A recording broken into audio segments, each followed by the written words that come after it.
I'm Ben Wilson, live from Las Vegas Bar, Canada, at the D. Downtown, we're hanging out. My producer, Kelly Bidland, sitting right next to me. And Kelly, nice little NBA night for you last night, even though you had the old whack-a-mole of trying to get in front of injury news. But hey, what's new in the association? So good night there. A big college basketball upset as Wazoo sweeps Arizona. And we've got a lot to talk about today with a whole lot of NBA. We'll get into some NFL talk as well. Our risers and fallers, our very early thoughts of that, Kelly, in 2024. In this hour, Will Hill, VSiN contributor, joins us to talk some college hoops at 10:30 Eastern. So it's funny, I was thinking of you. You bought off your Magic position while we were on the show yesterday, but Kelly, hot on the draw there. You got right back on when Donovan Mitchell was ruled out there for Cleveland. So job well done as the Magic went outright. Is what, closing 5-point dogs there? Yeah, it was like 5.5. I was able to grab a 5.5, but yeah, it was the. We were sitting here doing the show yesterday, and it was okay. Mitchell always had the questionable tag, and then Banchero pops up as an illness. That's when I bought off. Didn't think he was going to play. He ends up going, and then Mitchell gets ruled out. That settles in at like 5.5. So yeah, I got back on that. And then the Warriors last night made that pretty easy against the Lakers. Nice little 2-0 night out. Nice little 2-0. It's just yet another night in the NBA, and it was a big night for the MVP candidates. It's funny, we had the whole conversation about Shai Gilgeous-Alexander, what has to happen for SGA, even though the stats and the team success basically right up there with what Nikola Jokic and Denver's doing. You figured, okay, there's a clear path, though, for SGA as about plus 210 as the second favorite in the MVP race to close that gap pretty easily and convincingly. And he did his part last night. I mean, 31 points, dishes out 8 assists, and the Thunder were the right side the whole way. They pummel the Clippers in the first game out of the break, 129-107. The issue is, Kelly, there's that guy named Nikola Jokic who is a triple-double machine, and he got to face one of the worst defenses in the NBA in Washington and was able to sleepwalk his way to a 21, 19, and 15 game last night. So no movement at all on your odds board, but it was a really impressive showing from SGA and an OKC team who finished that pre-All-Star break, Kelly, a little bit weak. The against the spread numbers finally started to dip, but they prove they are still a force to be reckoned with in the West. Yeah. First, I'll just bring up Jokic. All those numbers you just mentioned, while going 100% from the field. Yes, the guy is a special player. There's no doubt about that. But man, that SGA little elbow jumper is one of the purest things just in sports right now. I mean, when he spots up to take that shot, it feels like it's going in 95% of the time. He just gets a little bit of separation, pulls up, it's that special player. And that was, as you said, Ben, a dominant performance against a fully healthy Clippers team that I took something away from that game last night where it was, I thought that was a big-time spot for two teams that I think the market views differently with this Clippers and Thunder team when we look at what futures odds really are. Even though we're talking about very similar records, a lot more belief from the odds makers in a Clippers team, and understandably why, than there is in a Thunder team. And, man, the Thunder just handled them easily last night in that game. So, look, something to keep an eye on going forward. You and I were talking before the show. I did add a exacta bet this morning on the Celtics to beat the Thunder in the NBA Finals. I think that there is – Gil and I talked about it a lot through the NFL season with the Niners doing that, being able to – when you thought there was one team kind of in one conference, being able to pair up a few different exactas with them. And I really think that's what we're starting to have play out here in the NBA with the Celtics in the East. And I'm just going to look for some of these teams in the West as they maybe drift a little bit over these next couple months to add them to that portfolio along the way. So Thunder's the first bet. Got that at 40-1, and added, we'll see. That's a great number. If you're just doing that's basically just a parlay of the two conference champions. Celtics plus 115 right now. Thunder down to 9-1. So if you parlay those together, you're getting about 20-1. Mm-hmm. You're getting double the price on that ticket, Kelly. So nicely done, purely from the math perspective there. With that loss, too, the Clippers actually slip now back behind. We're kind of quibbling here. It's very small movements, but Clippers go from slight favorites to win the West ahead of the Nuggets. They're now slight second choice as of today, plus 260. Nuggets up to plus 255 on that as well. The really only shift in the MVP market, because the top two basically stayed the same, but Luka Doncic did have a big night as well. Can't forget about Luka. Yeah. Guy's still a unit. And Dallas, a lot of talk about could the Mavs make a really big surge here down the home stretch. And they got off to a great start last night. Big matchup against the Suns, two teams at full strength. And Dallas was really good, especially Doncic goes for 41. Yeah, that's right. Not quite full strength for the Suns. Doncic, 41 points, 9 boards, 11 assists last night. And he's down to plus 650 here. Giannis did drift a little bit. He didn't play last night for the Bucks. He's now 10-1. Yeah, it's interesting movement. It's going to be we've talked a lot about it a lot over the past week and a half, but I think that look, is there a path to Luka winning this award? Yeah, it's just it's going to go hand in hand with how this Dallas team finishes the regular season, and it's going to mean playing well out of that play-in tournament area, and I think they got to get to about I think the 5 seed before we really start even considering Luka probably. But, man, the numbers are special that he's putting up. And I do agree with what you're hearing from a lot of other people that this is the moves they made at the trade deadline were extremely impactful. The Grant Williams experiment was an absolute disaster. You're able to get him off the team.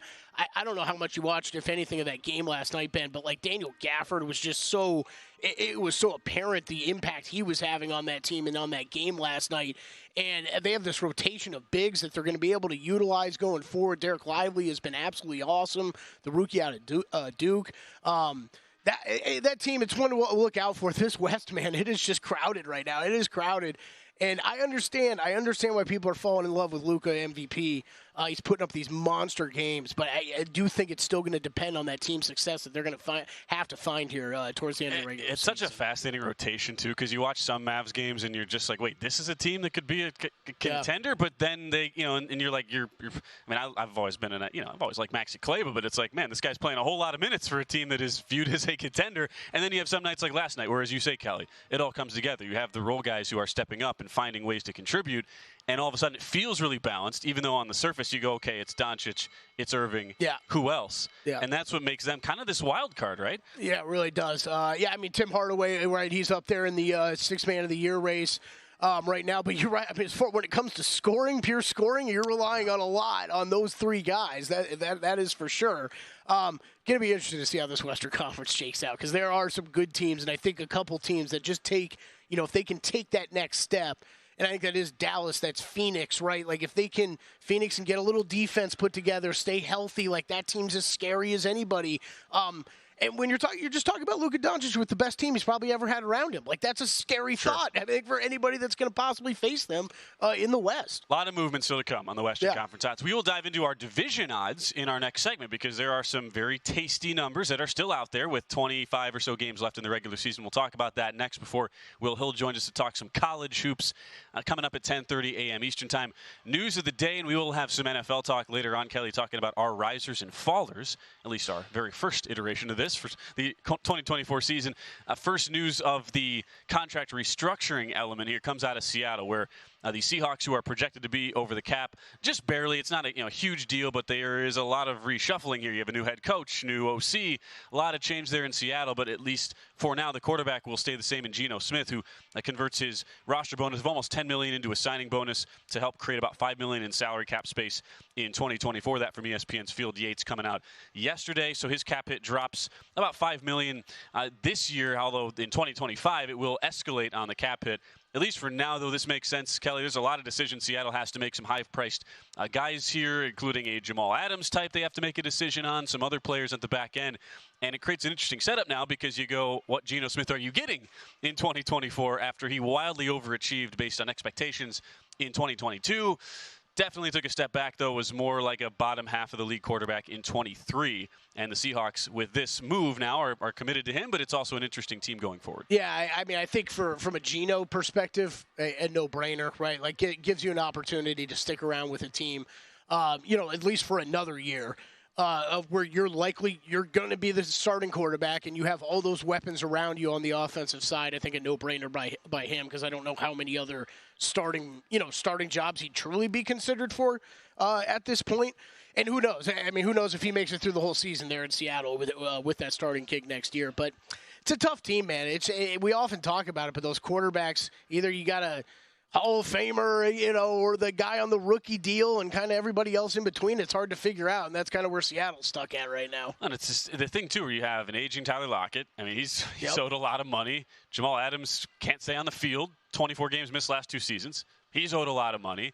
And you go past you end the Pete Carroll regime as head coach, and somewhat surprisingly, with how there was no buzz whatsoever, he would be leaving. And now it's, all right, what are you getting out of a new head coach? First-time head coach in Mike Macdonald, who is viewed as this extremely talented and uber-elite defensive mind.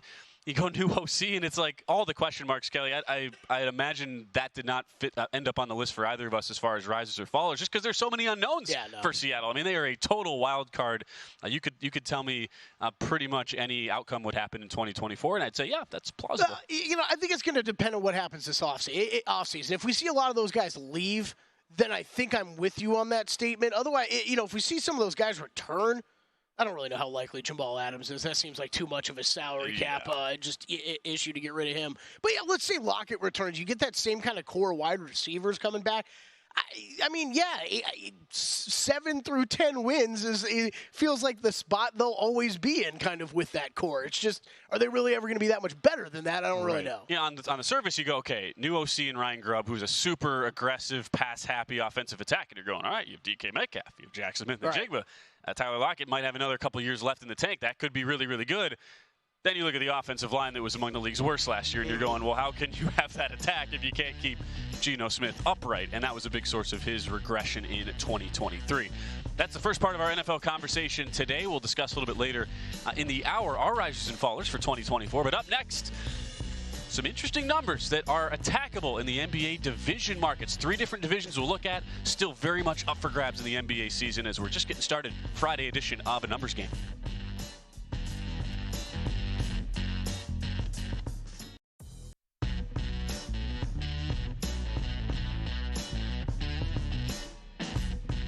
A Numbers Game on VSiN, the sports betting network.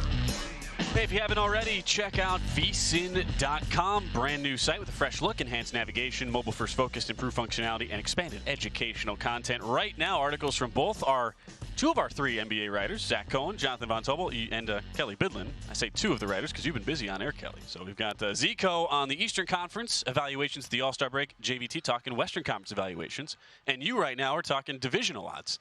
So we've got it all covered. All hands on deck there. That's right. The NBA. We are. Let's go. A lot of these divisions up for grabs, man. There's 3. I mean, there's 3 right now where the favorite, and it's pretty wild this late in the year. Favorites anywhere from -120 to -330 or so, which by no means are those locked up by any sense of the imagination. And we can dive into those right now. We have 3 division odds to talk about. Starting with the first one we'll go to is in the Central, where because of the strength of schedules here, and I also think just because the general negative narrative surrounding the Milwaukee Bucks have dropped all the way to +220 now in the Central Division. Cavaliers were a very popular, sort of respected money bet here over the previous month or so, and they were still behind in the standings. But as you look at it today, coming out of the break, and it's interesting how after last night Cleveland had the late injuries to end up losing that game. Were originally as high as 8.5-point favorites before Donovan Mitchell misses. They had been in really, really good form. They've still won 8 of 10, even including the loss last night. 2-game lead over the Bucks, who go 3-7 in Doc Rivers' first 10 games. Bucks have the 3rd toughest strength of schedule now, Kelly, rest of the year. But I can't help but think that number just feels long on the Milwaukee Bucks, a team that I still believe has a lot of general shortcomings that will get exposed in the playoffs. But they are still really poised to find some ways to have cohesion, whether it's Damian Lillard. You don't assume he's going to shoot 30%, Kelly, from 3 for the rest of the season, and which he's been in that slump over the past month or so. Yeah. And the way that they're playing Giannis so hard every night, I feel like Milwaukee is still super live, even with the tough schedule, that at +220, it has gone a little bit too far the other way after there was so much pro-Cleveland sentiment in the market. Yeah, I mean, for everybody who listens to this show, they know I'm Mr. Milwaukee. This is tough. This team is tough right now. And I think it starts with the game tonight. We're going to talk about our bets later in the show, but they're playing the Timberwolves tonight. My numbers say that is a bet all day on the Minnesota Timberwolves at that current number, 3.5, 4. of what you got out there, and I just can't bring myself to make the bet, Ben, because I do believe that Milwaukee's going to turn this around at some point, and coming straight out of the All-Star break is probably a really, really good time to get this going. But it's going one of two ways with them, right? Like it is going to go in. It's going to go into the tank real quick, real bad, real ugly with this team if this stuff continues. With Doc, he needs to keep his mouth shut. If Dame keeps shooting as poorly as he has, that is one of the most. Of everything that people have talked about the Bucks, the Damian Lillard laying a complete egg factor seems to be just getting glossed over. And like you said, his past couple months have been absolutely terrible. Looking at what he's doing shooting numbers-wise, and the guys that are comparable to him or guys that are shooting better than him this year, it's pretty incredible.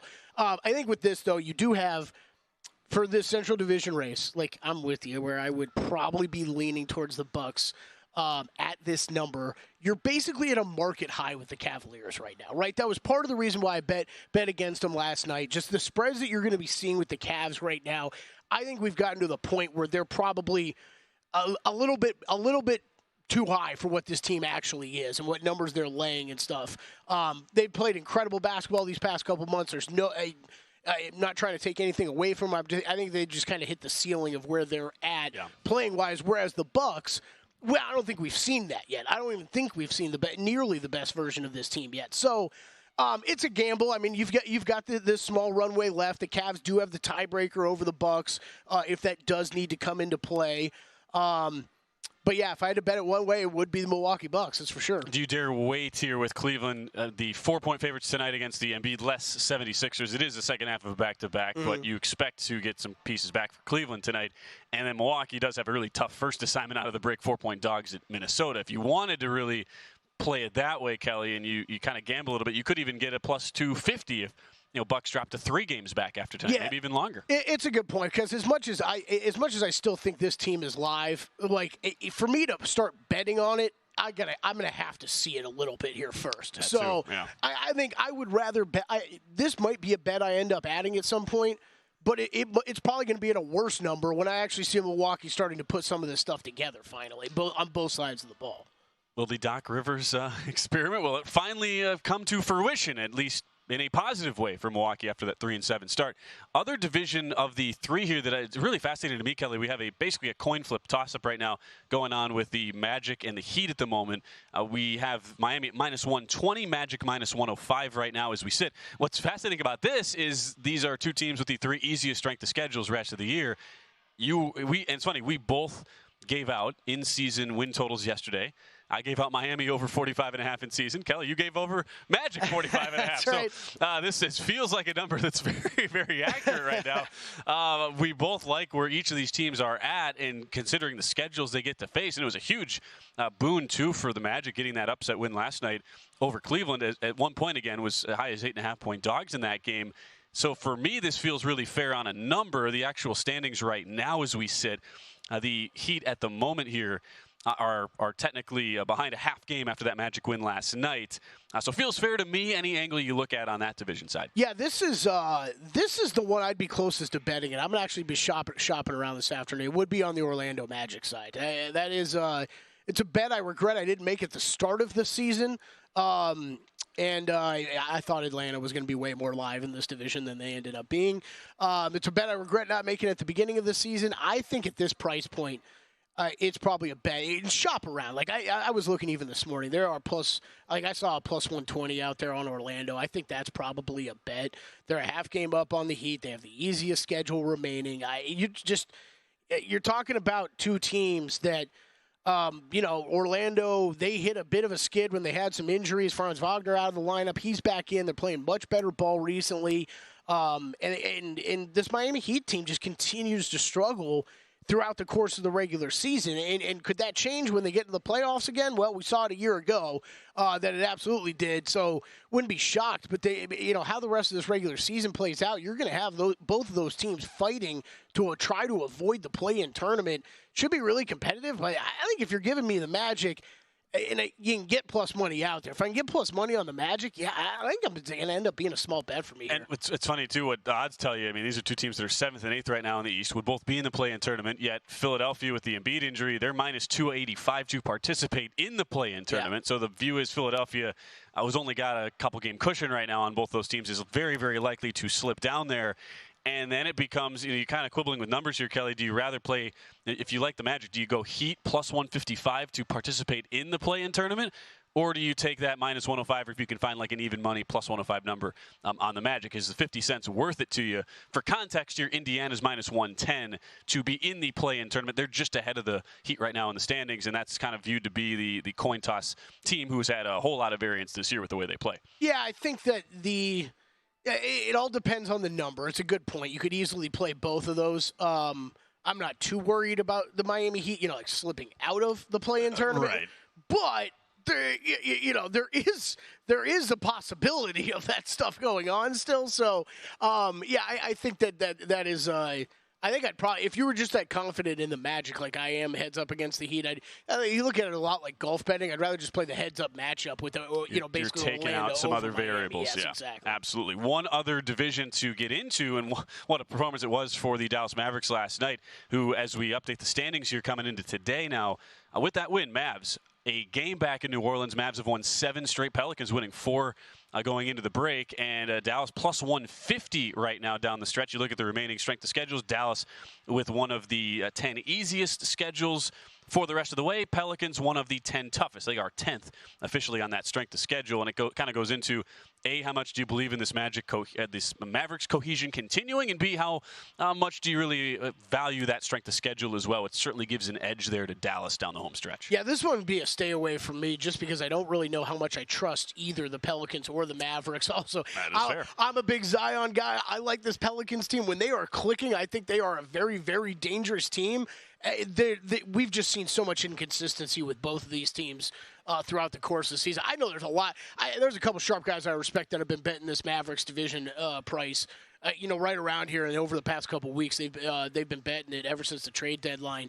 I get it. I understand. I'm just not fully there on Dallas yet when I know what the potential is of New Orleans and what they can do. So I get it. I understand why some people are betting the Mavericks. For me, though, this one's a pass. There are going to be some amazing series prices in the really West. Is, I mean, yeah. Matt, if we get, say, like Timberwolves Warriors round 1, Thunder Suns round 1. Oh yeah, you get Thunder Clippers Suns, Mavericks round 1. Yeah, Thunder Suns round 1 at like a minus 110 each side. Yeah. Like that's going to be the series 2-7, price. yeah. Yeah, exactly for 2-7. What would the Clippers and Mavs price be right now? Clippers minus 250. I feel like I could see a lot of people wanting to bet Dallas. I could also see people laying the series spread with the Clippers. Yeah. I could see that both ways.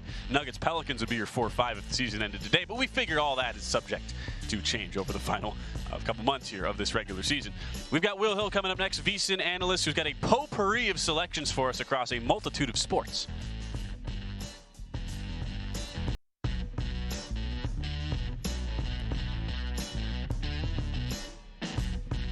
A numbers game on VSiN, the sports betting network. If you're looking for a betting edge on college basketball, the VSiN experts have got you covered. Become a VSiN Pro subscriber today. Get our daily best bets emails, 24/7 video access to the upcoming college hoops betting guide, bracket breakdowns, plus full access to VSiN.com with our exclusive betting split breakdowns on every game. Visit VSiN.com/pro to subscribe today. That is VSIN.com/pro. Tough night for me last night, Kelly. The Bearcats with a K got me. Anytime you bet against the Bearcats with a K west of the Mississippi and a day ending in Y, you're asking for trouble. So New Mexico State laying an egg last night as a home dog. Told you to throw out the record books when those two teams meet. Yeah, you got to throw out throw out the, that was part of the handicap, throwing out the old record books. Let's welcome in our guy, Will Hill. Speaking of college basketball, who's got thank you, Will, for giving me an excuse to use the word potpourri on the show today, because that's really what you have as far as the plays today. Will, from the Bear Bets podcast, VSiN contributor, recently survived his first year on the Megapod with Gil Alexander. Great to see you again, pal. Ben, what's going on? Yeah, it's been a while. I was trying to think of the last time I was on with you. I think it was during the summer. We were sweating preseason teasers, trying to middle preseason teasers. So, yeah, it's been a minute. What's going on? Those 10-point preseason teasers, Kelly. with the totals at like 32. Yeah, nothing like them. So great. I'm not missing it yet, but oh man, give it about 4 months, I think we'll all be craving that time to roll around again. 100% of that. Well, for now, at least we get to focus. At least you and I will. We're doing a lot of college basketball right now as we kind of go here down the home stretch. Just as far as last night, we didn't really touch on it early here in the show, but Arizona loses again to Wazoo. That is the Cougars sweep the Arizona Wildcats in that series. Wazoo was a 13.5-point dog last night. Where are you at right now on an Arizona team that was viewed to be a legit contender, but that has stubbed their toe a few times now in Pac-12 play? Yeah, strange team. They've had, like you said, a bunch of these performances. Like, look, Washington State, this wasn't the worst performance. You lose by 3 to a solid Washington State team. It's not the worst of their performances. I mean, at Stanford, some of their other games where they just no-show. I don't know, because I was ready to buy in. I was ready to say, hey, they have the rebounding, the size, the athleticism to hang with any of these teams and maybe win it. I think maybe they've gotten a bad rap in March where, all right, last year versus Princeton was bad, but I think a couple of years ago there were some other things going on, whispers of them having COVID, that game against Houston where they didn't play well. I'm ready to buy back in, and then they have a performance like that where, boy, if you moneyline Washington State both halves, you had a nice night. Not only did they win the game, but they win the first half, win the second half, and win the game. Not ready to count them out. Again, they're a little like Kentucky where there's so much talent, but you wouldn't be surprised if they're standing there in the national championship game that Monday night. You wouldn't be surprised if they lose in the first round. There's just a myriad of results where nothing they can do can surprise you because their highs are so high and their lows are so low. And how many teams can you say that about in 2024? There's a whole swath right now. Arizona dropping to 12-1 now on the futures board. Still tied for fourth betting favorite with Tennessee, at least on the board right now. We'll go into the card for tonight as well as tomorrow. Line's not out yet, Will, for tomorrow. But I have to think you have this UConn spot. They're hosting Villanova. The KenPom number's 10. But are you imagining this thing opens a little bit higher than that, given the situational angle here for UConn, having just been blasted on the road at Creighton, first loss in 2024 midweek? I'm hoping it's either a dozen or less. I don't think it'll be 10. I think they're going to build in some bounce back for UConn, the motivation there. I think that will be built in. UConn's become a public team. They're coming off a loss. So I don't know, 11.5, maybe get to a dozen. I hope it's not more than that. I'm going to be looking at UConn. UConn's going to roll, I think. They've been a machine at home, like I said, coming off of a loss where, I mean, I'm somewhere between, hey, that's a forgivable loss, and maybe we were crowning them a little too early. I mean, both can be true. They could still be the best team, and maybe we were crowning them a little too early. But I think this is a good matchup for them. Villanova can't shoot. UConn's got a size advantage. UConn's going to get every rebound. Again, they've killed people at home. I think UConn gets a big lead, runs out, and wins this game by 15, 20 points. I don't like laying numbers like this, but I'll do it here. I think UConn rolls. As UConn right now, still 24-3, 14-2 in Big East play, despite that loss midweek at Creighton. As Will Hill joins us right now on a numbers game, talking a little bit of everything. We start here on the college basketball front, and we go to the Ivy League tonight because you've got plays, Will. Yale, Cornell, tight line there as we go to Ithaca. What do you like in the Ivy? Yeah, this is the game of the night. I don't know why they do this in college basketball where you have like a dozen games on a Friday night, then like 200 games on a Saturday. I'm trying to think in past years if it's been this lopsided in terms of the games. I feel like they could do a better job where you just have these empty Friday night slates. So again, this is the game of the night. This is for first place in the Ivy. I'm just going to go with Cornell, the home team here on the money line. You get -130, -135. Of course, shop around. I don't want to mess around with the 2. I wouldn't be surprised if this closes 2.5. I don't know that we'll get to a 3. To me, these teams are just dead even, and I'll take the home court here. These are two good teams. These are two. Whoever wins this Ivy, and obviously it's a one-bid league, but whoever wins and comes out of this tournament in a few weeks is going to be very dangerous in the tournament. Both these teams are very well coached. Both these teams can give you fits in the tournament. So winning a game, maybe winning 2 games is not impossible. Look, we saw Princeton do it last year.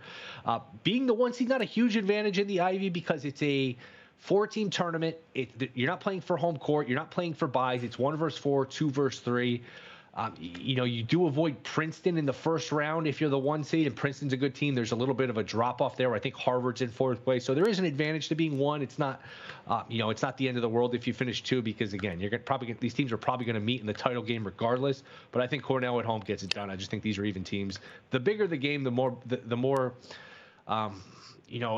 advantageous home court is, and I just think home court will rule here. I think Cornell wins a tight game. It's pronounced Colonel, by the way, Will. Highest rank in the military, all right, in case you weren't aware on that. 3 Ivy League teams. Highest rank in the Ivy. There you go. In the Ivy. 3 teams in the top 100, though. The Ivy's been amazing. Princeton makes the Sweet 16 run last year and goes deep in the big dance, and now you got 3 teams top 100 in overall efficiency ratings there. Did Princeton make the Sweet 16? I know they beat Arizona in the first round. Who did they beat in the second round? I would know because they beat my alma mater with the Missouri Tigers and beat them convincingly in round 2, which was like the most quintessential Mizzou result ever. Kelly told me to do it. Kelly told me to do that. I want to go back to the Friday night scheduling thing. Isn't it always? It's always Ivy League, and then I just had to look it up, but I'm pretty sure Manhattan has played on every single Friday night during college basketball seasons for like the past 17 years. When I actually was joking about this, Will, off air with Kelly yesterday. When I was not invited to high school parties, I would sit with my dad and we'd watch Metro Atlantic Athletic Conference games on ESPNU. It was awesome. Great Friday night tradition.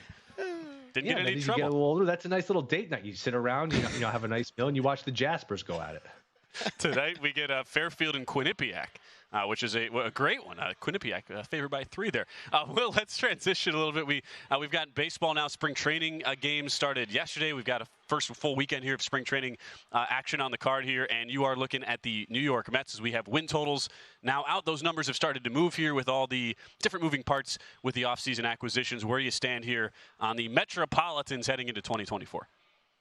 I like the Mets under. I think it's moved at most books from 82.5 to 80.5, so we'll just call it 80.5. It's interesting, though. These books have so much to do with college basketball, NBA, player props, NFL draft, NFL. When you get a news like, hey, Senga, who's the Mets' only good pitcher, is hurt, and it might be serious. Who knows? He's not going to be ready for opening day. Who knows when he'll be back?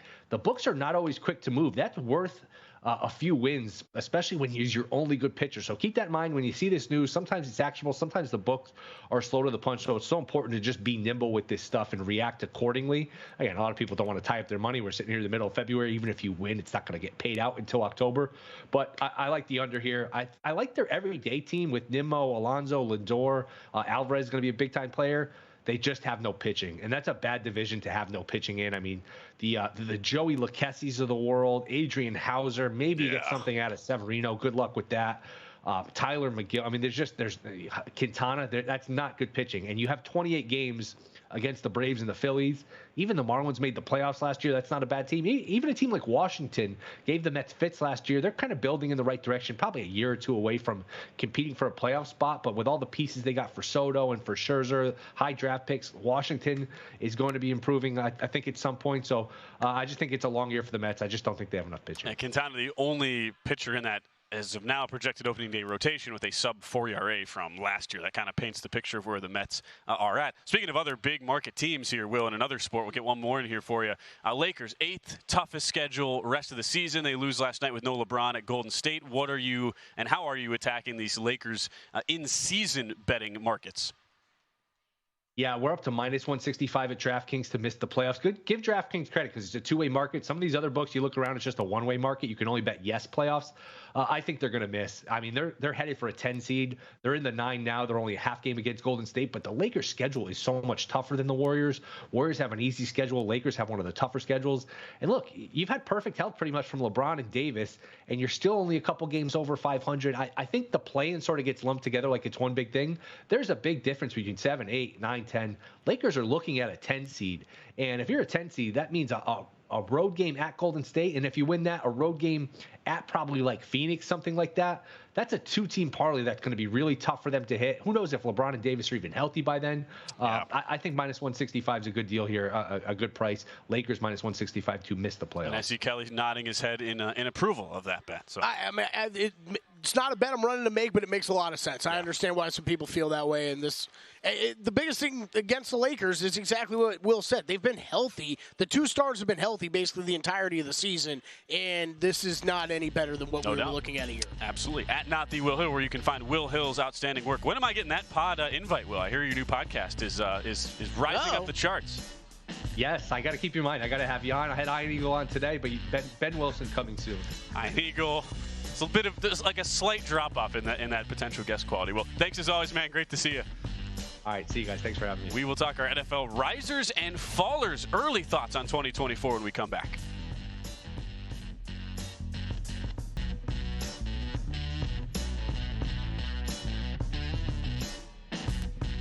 A numbers game on VSiN, the sports betting network. This week on DraftKings Sportsbook, new customers can bet $5 and get a no-sweat bet up to $1,000 in bonus bets if your first bet loses. Download the app and use promo code VSiN when you sign up. DraftKings Sportsbook, the crown is yours. Big thanks to Will Hill for joining us last night. Check out his new podcast, the Shoulda Bet More podcast. He's also on Chris Felica's Bear Bets podcast as well. And we'll have more guests still to come here, kicking off our next hour with Paul Carr to break down this weekend. Big weekend in the Premier League side of things. A whole lot of midweek soccer action across the pond. We'll also get some early MLB talk with Paul Spohr of Fangraphs at 11:30 Eastern. So a lot of good stuff still to come, Kelly. Thanks for I should have been smarter to know that Will would not forget that Princeton beat my alma mater in the tournament last year, but that was very savvy. But you set that up nicely. Know my mind's not like fully there at this early, so you're like, oh, he's totally going to get past him. And it did. Job well done. 100%, Kelly. Nice work. He got there. Got home. Anyway, got home. It did get home. We will transition here a little bit. We talked NFL earlier in the day. There was the first restructuring we talked about on the quarterback side, Geno Smith. And you think about the news here coming out as we get ready for this whole offseason segment as well. Sounds like there's going to be another one as well. And we're expecting to see more and more of these, Kelly, as we approach the whole draft cycle, free agency cycle. But now out of New Orleans, where that is the worst cap situation by far. And it sounds like news today that it will be Derek Carr who is getting a restructuring as well. Yep. If Saints fans out there, congratulations. You get another year at Derek Carr is what it sounds like. Big congrats. Big congrats. They're throwing parades on Bourbon Street. Man, that was a team that thank God you play in the NFC South because that record looks a whole lot better than how bad that team actually was. And they were a team I didn't think was going to be very good. I thought one of those other teams was live to win the NFC South this past year, but man, they were even worse than what I thought they were going to be. It was ugly. Yeah. And that's back-to-back years with a head coach in Dennis Allen who is a massive liability, and that they bring him back again. They basically had Pete Carmichael as the fall guy, the longtime OC, back to the Sean Payton days and get rid of him. But, yeah, what do you expect now going forward? Worst cap situation in the league, even with this restructuring. That will only be one very small piece there for New Orleans. A team I kind of wanted to consider.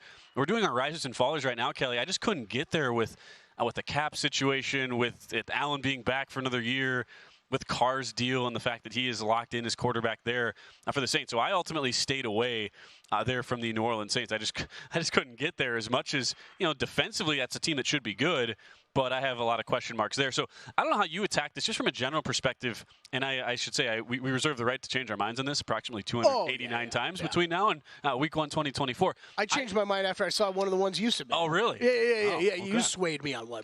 But we'll get into these. We laid this out in loose terminology, as top risers and fallers, biggest difference in wins from a season ago, right? Sure. So that's kind of how we attacked it, but with a little bit of nuance in there. Absolutely, I tried to go maybe off the beaten path and take the obvious teams who you look at on paper and you go, okay, they are sure to be better teams. Arizona's a team that I'm really high on now coming into the offseason, and so much of this will depend on what do the Cardinals actually elect to do. How aggressive are they with a whole lot of cap space, with 2 first-round draft picks, and now a healthy quarterback in Kyler Murray coming off injury. Almost $45 million in cap space. Yeah. And it's a team that, at least in my power ratings, finished, I had them 27th, and that might have even been a little bit conservative for a team that started dead last and by a huge margin in the league. It also was apparent from the head coaching angle with Jonathan Gannon, his impact and his loss from leaving Philadelphia was really felt hard by the Eagles. And it was obvious in retrospect just how much he meant to that team. I love the fire that he coached with, the way the Cardinals were in so many games, the 4-13 record not really indicative of what they could be. If they're able to, they use the draft and they're able to use all that cap money available to them to shore up the defensive end where they were bottom 5 across the board, that offense by the end of the year with Kyler Murray in their final 5 games, they were a top 12 offense and had all sorts of explosive plays up and down the field. They just couldn't get stops in the crucial stretches. If they're able to do that, Kelly, that's a team that very easily within an NFC West that's kind of in some flux right now. We don't know what to expect with Seattle. Rams are sort of a wild card as well next year. That could easily be a team that wins 7-8 games. Yeah, I like it. That was the one that I saw when you sent in and just kind of smacked my forehead. Like, why didn't I think about this one? Because I'm with you. I think what we've seen the past couple years is, and I feel like this doesn't get brought up enough, but obviously Kyler Murray on off the field, that's a big deal. It is. We might still be trying to figure out how good Kyler Murray can be and how good will he be, and maybe we've figured out roughly where a ceiling's at for him, but still he's been much better than the other quarterbacks Arizona's had to lean on when he's missed time over the past couple of years. It's really not even comparable. And the one I always keep going back to, it's just we've gotten to this point with running backs where we talk about them and how, okay, it's not worth using draft picks on them. It's not worth paying them. And I think that translates to some people's minds of them not being like really worth anything on the field. And I feel like James Conner on-off splits matter about as much as any running back in the NFL. When he's in there and healthy, they look like a completely different offense. So you're going to have that back. Okay, Hollywood Brown's gone, right? But you're likely, I think they're drafting Marvin Harrison Jr. So you're going to get one of the prized wide receivers to come out in the draft in a long time heading there, I think, next year. And like you said, you got all this cap space to build around. I'm with you, man. I think this is from a team that we're looked at a year ago with 4 wins. I don't think we should be surprised if we're talking 7, 8 wins, something like that next year. Everybody bet under on Arizona last year. Win total's not out yet, but that's a number that bears monitoring once those numbers are officially released. Vikings is the other riser for me. It's very much correlated, though, to does Kirk Cousins come back there? And we talked about this the other day, Kelly, minus 200 for the Vikings to be the next team he's with. Yeah. How healthy is he? I also at least believe from Brian Flores' perspective, second year as a DC, that unit is going to take a big leap forward. He already took a dumpster fire group with the youngest cornerbacks in the league to basically middle of the pack last year. So I certainly believe, as much as people want to poo-poo Minnesota and the future with Cousins, if he's back, future is bright there. That's really what went into my thought on the risers. Where were you at as far as teams you expect to take a leap forward as we start on the positives here in 2024? Yeah. So again, Cardinals I would add on my list. I went 3 each over here, but I took the easy way out with the Chargers. I do think that Chargers team is well, I'm not going to sit here and say that, hey, they're going to make a playoffs or make a long run in the playoffs, but I do expect that team to be significantly better from where they actually ended up in the standings and where they will be at next year. I think that's a team that you're going to see at least in the middle of the pack. And Bengals, look, Joe Burrow going to be back. You're likely going to have T. Higgins get franchise tagged and be back there. They're going to have a lot of weapons with a healthy Joe Burrow. I think for a Bengals team that even did fairly well down the stretch last year to even kind of keep themselves in that playoff conversation. Finishing at 9-8. Yes, I think realistically this is a team we could talk about making that leap up to 11, 12, 13 wins in the AFC, which I know is very tough. And then the last one I put there is Falcons, but very speculative of me. I think that's where Justin Fields is going to land. Yeah. I love what they have going on the offensive side of the ball with the weapons right now. And that NFC South is still going to be bad. It's still going to be a really bad division. And I think that Falcons team from putting out a great defense last year, you finish at 7-10. I don't think it's crazy if the rest of the NFC South is really bad for them to pick up a few more wins off of what they finished at last year. So Chargers, Bengals, Falcons for Kelly on the risers. I'm going with the Vikings as well as the Cardinals for mine. As far as fallers, we do agree on one, and it's the Cleveland Browns. Yep. I just can't get past the fact that since Deshaun Watson came to Cleveland, his statistical profile, advanced metrically, is basically on par with Desmond Ridder. Not a quarterback you want to be on par with, who was one of the worst guys in the league last year. And the defense definitely overachieved. They were bottom 10 on the road down the stretch, padded their numbers with some weak competition coming into the dog pound there last year. Teams $20 million over the cap, no first-round pick. You figure the Bengals will be better with a healthy Burrow. I see tough days ahead, Kelly, and maybe this is going to be a pick that a lot of people have based on how you and I think about it. Yeah, it's not as much about Deshaun Watson. I'm still not completely ruling out finding some success in Cleveland. It's a little bit about the defense for me that you just brought up, and it's a lot about the division, right? I brought up the Falcons in the NFC South. This AFC North is brutally tough.